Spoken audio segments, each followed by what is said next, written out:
मैं अपना भाषण शुरू करूं उससे पहले मैं आप सबसे एक प्रार्थना करता हूं। ये आज विजय का आज का जो दिवस है एक प्रकार से विकास के उत्सव का दिवस है और ये सिर्फ असम नहीं, पूरे नॉर्थ ईस्ट के विकास का उत्सव है। और इसलिए मेरी आपसे प्रार्थना है कि अपना मोबाइल फोन निकालिए, उस पर फ्लैश लाइट चालू कीजिए और सबके सब इस विकास उत्सव में भागीदार बनिए। हर एक के मोबाइल फोन का लाइट जलना चाहिए। देखिए तालियों की गूंज से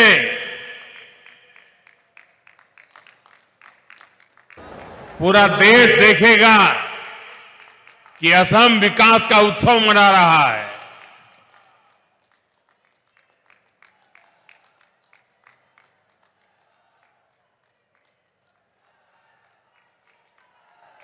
जब विकास का प्रकाश पहुंचता है तो जिंदगी की हर राह नई ऊंचाइयों को छूने लग जाती है। बहुत बहुत धन्यवाद सबका।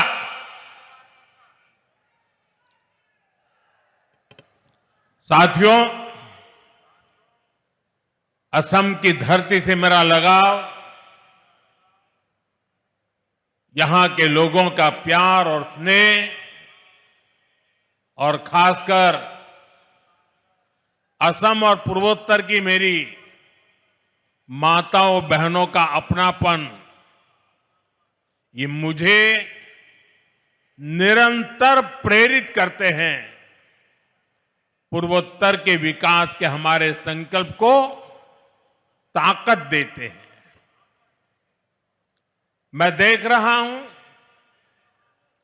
आज एक बार फिर असम के विकास में नया अध्याय जुड़ रहा है और ऐसे में भारत रत्न भूपेन दा की पंक्तियां बहुत सटीक हो जाती है। लुइदोर पार जिलिकाई टूली बोलोई आमी प्रतिज्ञाबद्ध आमी संकल्पबद्ध, यानी लुइत नदी का तट उज्जवल होगा, अंधकार की हर दीवार टूटेगी और ये होकर रहेगा, यही हमारा संकल्प है, यही हमारी प्रतिज्ञा है। साथियों, भूपेन दा की ये पंक्तियां केवल एक गीत नहीं थी, ये असम को प्यार करने वाली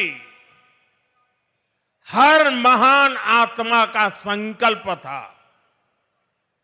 और आज ये संकल्प हमारे सामने सिद्ध हो रहा है। जैसे असम में विशाल ब्रह्मपुत्र की धाराएं कभी नहीं रुकती, वैसे ही बीजेपी की डबल इंजन सरकार में यहां विकास की धारा भी अनवरत बह रही है। आज लोकप्रिय गोपीनाथ बोरदोलोई एयरपोर्ट के नए टर्मिनल का उद्घाटन हमारे इस संकल्प का प्रमाण है। मैं सभी असम वासियों को, देश के लोगों को इस नई टर्मिनल बिल्डिंग के लिए बहुत बहुत बधाई देता हूं। बहनों और भाइयों,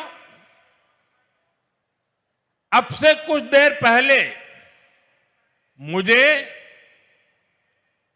गोपीनाथ बोरदोलोई जी की प्रतिमा का अनावरण करने का सौभाग्य मिला है। बोरदोलोई जी असम के पहले मुख्यमंत्री थे, असम का गौरव थे, असम की पहचान, असम का भविष्य और असम के हित उन्होंने कभी भी इससे समझौता नहीं किया। उनकी ये प्रतिमा आने वाली पीढ़ियों को प्रेरित करती रहेगी, उनमें असम को लेकर गौरव की भावना जगाएगी। साथियों, आधुनिक एयरपोर्ट जैसी सुविधाएं, कनेक्टिविटी का आधुनिक इंफ्रास्ट्रक्चर, ये किसी भी राज्य के लिए नई संभावनाओं और नए अवसरों के गेटवे होते हैं। ये राज्य के बढ़ते आत्मविश्वास और लोगों के भरोसे के स्तंभ होते हैं। आप भी जब देखते हैं कि असम में इतने शानदार हाईवे बन रहे हैं, एयरपोर्ट बन रहे हैं, तो आप भी कहते हैं अब जाकर असम के साथ न्याय होना शुरू हुआ है। वरना साथियों, कांग्रेस की सरकारों के लिए असम और पूर्वोत्तर का विकास उनके एजेंडे में ही नहीं था। कांग्रेस की सरकारें और उनमें बैठे लोग कहते थे, असम और पूर्वोत्तर में जाता ही कौन है। कांग्रेस कहती थी असम को, पूर्वोत्तर को आधुनिक एयरपोर्ट की, हाईवेज और बेहतर रेलवेज की जरूरत क्या है। इसी सोच की वजह से कांग्रेस ने दशकों तक इस पूरे क्षेत्र की उपेक्षा की। साथियों, कांग्रेस 6-7 दशक तक जो गलतियां करती रही और मोदी एक एक करके उसको सुधार रहा है। मोदी कहता है, कांग्रेस वाले नॉर्थ ईस्ट जाए या न जाए, मुझे तो नॉर्थ ईस्ट और असम आते ही अपने लोगों के बीच होने का एहसास होता है। मोदी के लिए असम का विकास ये जरूरत भी है, जिम्मेदारी भी है और इसकी जवाबदेही भी है। और इसलिए साथियों, बीते 11 वर्षों में असम और नॉर्थ ईस्ट के लिए लाखों करोड़ रुपयों की विकास परियोजनाएं शुरू हुई है। आज असम आगे भी बढ़ रहा है और नए कीर्तिमान भी गढ़ रहा है। मुझे जानकर अच्छा लगा कि असम भारतीय न्याय संहिता लागू करने में देश में नंबर 1 राज्य बना है। असम ने 50 लाख से ज्यादा स्मार्ट प्रीपेड मीटर लगाकर भी एक नया रिकॉर्ड बनाया है। कांग्रेस के समय में असम में बिना पर्ची, बिना खर्ची के सरकारी नौकरी मिलना असंभव था, लेकिन आज यहां हजारों युवाओं को बिना पर्ची, बिना खर्ची नौकरी मिल रही है। भाजपा की सरकार में असम की संस्कृति को हर मंच पर बढ़ावा दिया जा रहा है। मैं भूल नहीं सकता जब पिछले साल 13 अप्रैल को गुवाहाटी स्टेडियम में 11,000 से ज्यादा कलाकारों ने एक साथ बिहू नृत्य किया था। इस घटना को गिनीज वर्ल्ड रिकॉर्ड में दर्ज किया गया है। ऐसे ही नए रिकॉर्ड बनाते हुए असम तेजी से आगे बढ़ रहा है। साथियों, अब इस नई टर्मिनल बिल्डिंग से गुवाहाटी और असम की क्षमता और ज्यादा बढ़ जाएगी। इस टर्मिनल पर हर साल करीब 1.25 करोड़ से ज्यादा यात्री सफर कर सकेंगे, यानी बड़ी संख्या में पर्यटक भी असम आ सकेंगे। श्रद्धालुओं के लिए मां कामाख्या के दर्शन की सुविधा भी आसान हो जाएगी।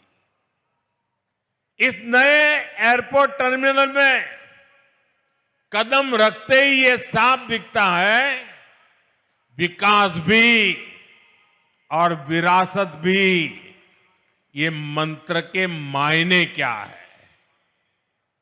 इस एयरपोर्ट को असम की प्रकृति और संस्कृति को ध्यान में रखकर गढ़ा गया है। टर्मिनल के अंदर हरियाली है, इंडोर फॉरेस्ट जैसी व्यवस्था है, चारों तरफ प्रकृति से जुड़ा डिजाइन है।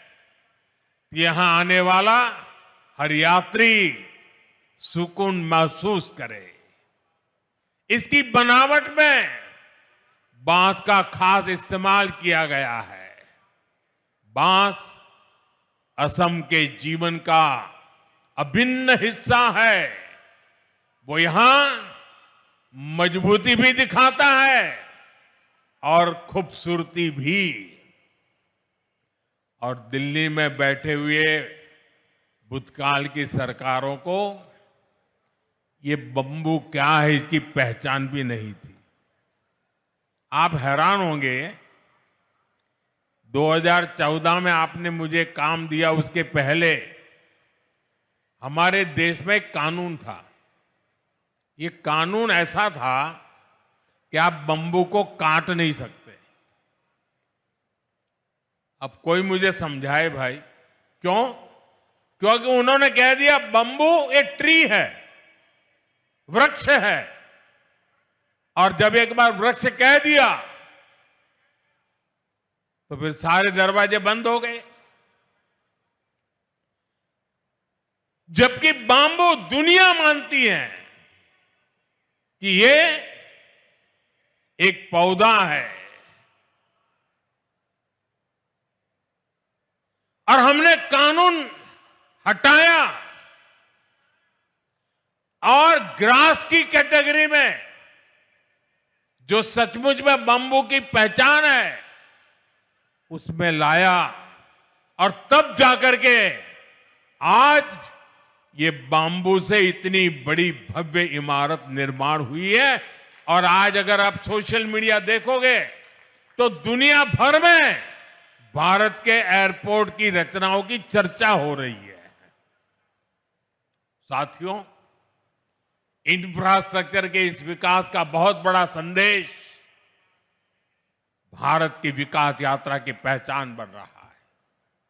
इससे उद्योगों को बढ़ावा मिलता है, निवेशकों को कनेक्टिविटी का भरोसा मिलता है, लोकल प्रोडक्ट्स को दुनिया भर में पहुंचाने का रास्ता खुलता है, और सबसे बड़ा भरोसा उस युवा को मिलता है जिसके लिए नए अवसर पैदा होते हैं। और इसलिए आज हम असम को असीम संभावनाओं की इस उड़ान पर आगे बढ़ते देख रहे हैं। साथियों, आज भारत को देखने का दुनिया का नजरिया बदला है और भारत की भूमिका भी बदली है। भारत अब दुनिया की तीसरी सबसे बड़ी अर्थव्यवस्था बनने जा रहा है। 11 साल के भीतर भीतर ये कैसे हुआ? साथियों, इसमें बहुत बड़ी भूमिका आधुनिक इंफ्रास्ट्रक्चर के विकास की है। भारत 2047 की तैयारी कर रहा है। विकसित भारत के संकल्प को सिद्ध करने के लिए हम इंफ्रास्ट्रक्चर पर फोकस कर रहे हैं। और सबसे अहम बात यह है कि विकास के इस महान अभियान में देश के हर राज्य के हर क्षेत्र की भागीदारी है। हम पिछड़ों को प्राथमिकता दे रहे हैं। देश का हर राज्य एक साथ प्रगति करे और विकसित भारत के मिशन में अपना योगदान दे। हमारी सरकार इस दिशा में काम कर रही है और मुझे खुशी है कि आज असम और पूर्वोत्तर हमारे इस मिशन का नेतृत्व कर रहे हैं। हमने एक्ट ईस्ट पॉलिसी के जरिए पूर्वोत्तर को प्राथमिकता दी और आज हम असम को भारत के ईस्टर्न गेटवे के रूप में उभरता देख रहे हैं। असम भारत को आसियान देशों से जोड़ने के लिए ब्रिज की भूमिका निभा रहा है। ये शुरुआत अभी बहुत आगे तक जाएगी और असम कई क्षेत्रों में विकसित भारत का इंजन बनेगा। साथियों, आज असम और पूरा नॉर्थ ईस्ट भारत के विकास का नया प्रवेश द्वार बन रहा है। मल्टी मॉडल कनेक्टिविटी के संकल्प ने इस क्षेत्र की दिशा और इसकी दशा दोनों बदली है। असम में नए पुल बनाने की रफ्तार, नए मोबाइल टावर लगाने की स्पीड, विकास के हर काम की गति सपनों को हकीकत में बदल रही है। ब्रह्मपुत्र पर बने पुलों ने असम की कनेक्टिविटी को नई मजबूती और नया आत्मविश्वास दिया है। आजादी के बाद के 6-7 दशक में यहां केवल 3 बड़े पुल बन पाए थे, लेकिन पिछले 1 दशक में 4 नए मेगा ब्रिज पूरे किए गए हैं। इनके अलावा कई ऐतिहासिक परियोजनाएं आकार ले रही है। बोगीबील और ढोला सदिया जैसे सबसे लंबे पुलों ने असम को रणनीतिक रूप से और अधिक सशक्त बना दिया है। रेलवे कनेक्टिविटी में भी एक क्रांतिकारी बदलाव आया है। बोगीबील ब्रिज के शुरू होने से अपर असम और देश के बाकी हिस्सों के बीच की दूरी सिमट गई है। गुवाहाटी से न्यू जलपाईगुड़ी तक चलने वाली वंदे भारत एक्सप्रेस ने यात्रा के समय को कम कर दिया है। देश में वाटरवेज के विकास का फायदा भी असम को मिल रहा है। कार्गो ट्रैफिक में 140% की बढ़ोतरी हुई है। इस बात का प्रमाण है कि ब्रह्मपुत्र केवल नदी नहीं बल्कि आर्थिक शक्ति का प्रवाह है। पांडु में पहली शिप रिपेयर सुविधा विकसित हो रही है। वाराणसी से डिब्रूगढ़ तक चलने वाली गंगा विकास क्रूज को लेकर उत्साह है। इसे north east global cruise tourism के मानचित्र पर स्थापित हो गया है। साथियों, कांग्रेस की सरकारों ने असम और पूर्वोत्तर को विकास से दूर रखने का जो पाप किया था, उसका बहुत बड़ा खामियाजा देश की सुरक्षा, एकता और अखंडता को उठाना पड़ा। कांग्रेस की सरकारों में हिंसा का दौर दशकों तक फलता फूलता रहा। हम केवल 10-11 साल के भीतर उसे खत्म करने की तरफ बढ़ रहे हैं। पूर्वोत्तर में पहले जहां हिंसा और खून खराबा होता था, आज वहां 4G और 5G टेक्नोलॉजी से डिजिटल कनेक्टिविटी पहुंच रही है। जो जिले कभी हिंसाग्रस्त माने जाते थे, आज वो आकांक्षी जिलों के रूप में विकसित हो रहे हैं। आने वाले समय में यही इलाके इंडस्ट्रियल कॉरिडोर भी बनेंगे। इसलिए आज नॉर्थ ईस्ट को लेकर एक नया भरोसा जगा है। हमें इसे और मजबूती देनी है। साथियों, हमें असम और पूर्वोत्तर के विकास में कामयाबी इसलिए भी मिल रही है कि हम इस क्षेत्र की पहचान और संस्कृति की सुरक्षा कर रहे हैं। कांग्रेस ने एक और पाप किया था। उसने यहां की पहचान को मिटाने की साजिश की थी, और यह षड्यंत्र केवल कुछ वर्षों का नहीं है। कांग्रेस के इस पाप की जड़ें आजादी के पहले से जुड़ी है। वो समय जब मुस्लिम लीग और अंग्रेजी हुकूमत मिलकर भारत के विभाजन की जमीन तैयार कर रहे थे, उस समय असम को भी अविभाजित बंगाल का यानी ईस्ट पाकिस्तान का हिस्सा बनाने की योजना बनाई गई थी। कांग्रेस उस साजिश का हिस्सा बनने जा रही थी। तब बोरदोलोई जी अपनी पार्टी के खिलाफ खड़े हो गए थे। उन्होंने असम की पहचान को खत्म करने के इस षड्यंत्र का विरोध किया और असम को देश से अलग होने से बचा लिया। भाजपा पार्टी हमेशा पार्टी लाइन से ऊपर उठकर हर देशभक्त का सम्मान करती है। अटल जी के नेतृत्व में जब भारतीय जनता पार्टी की सरकार आई, तब उन्हें भारत रत्न दिया गया। भाइयों बहनों, बोरदोलोई जी ने आजादी के पहले तो आसाम को बचा लिया था, लेकिन उनके बाद कांग्रेस ने फिर से असम विरोधी और देश विरोधी काम शुरू कर दिए।